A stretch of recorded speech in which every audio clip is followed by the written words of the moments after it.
Hello friends, I'm back again with another session of ICSE chemistry chapter, that is analytical chemistry, which is a part of semester 1. And before we start this chapter, I just want to give you a brief introduction that your analytical chemistry is actually very important because it deals with the identification, detection, characterization, and the qualitative analysis of your cations as well as anions. In class 10th, we have got two important reagents, your caustic soda solution, that is your NaOH or sodium hydroxide solution, and your ammonium hydroxide solution, which is also known as ammonia solution. And these two solutions are used to preliminarily detect the presence of the cation in the given salt. So let's see the chart, which is asked in the exam, because it is your observation based question, children. Now you need to understand that whatever we are observing when we are adding either of these solutions, either in little amount or in excess, that we have to record, that we have to learn. So let's see, let me share the chart.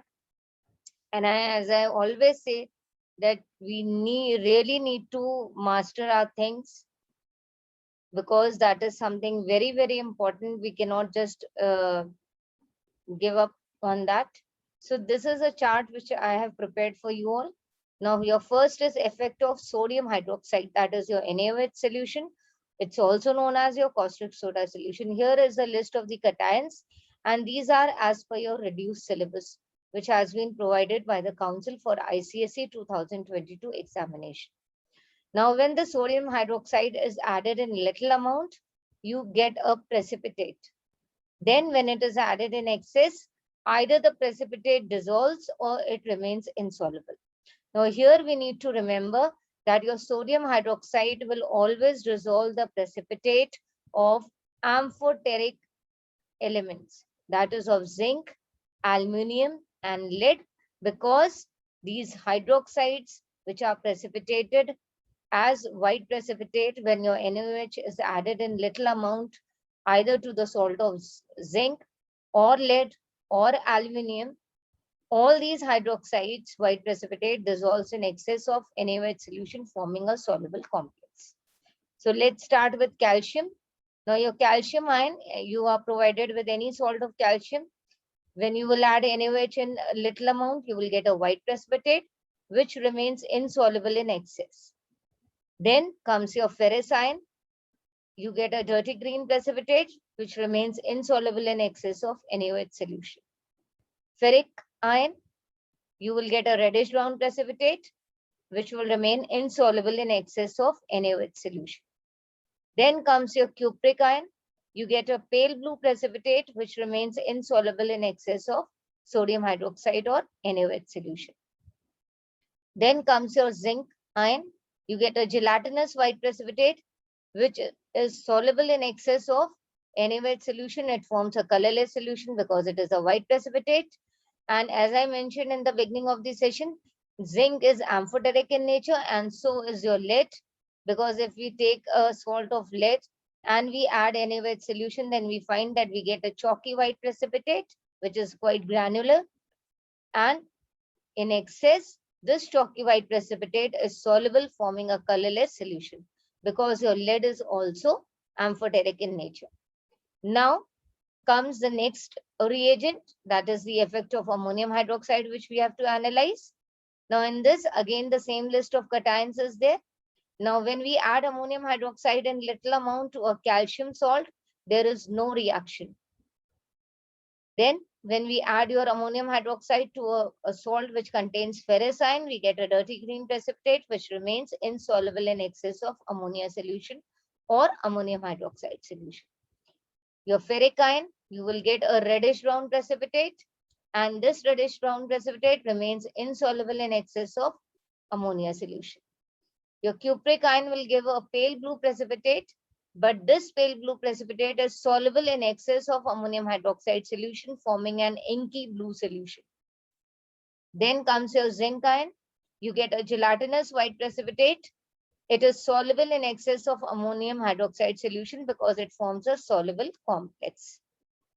When we come to lead ion, we find that we get a chalky white precipitate which remains insoluble in excess of ammonia solution. This is the chart which we need to prepare for our analytical chemistry for the forthcoming semester 1 examination. Then they have also asked that the student should be knowing that what is the action of NaOH or KOH on aluminum oxide and hydroxide. As I mentioned earlier, your aluminum is an amphoteric element. Amphoteric means which shows both acidic and basic character. Your zinc, your lead, and your aluminum, all the three elements, you will find that whether you take their oxides or hydroxides, they are soluble in excess of your caustic soda solution. So here is the equation. Aluminum oxide plus NaOH, it gives sodium meta-aluminate. This is a soluble complex which is being formed.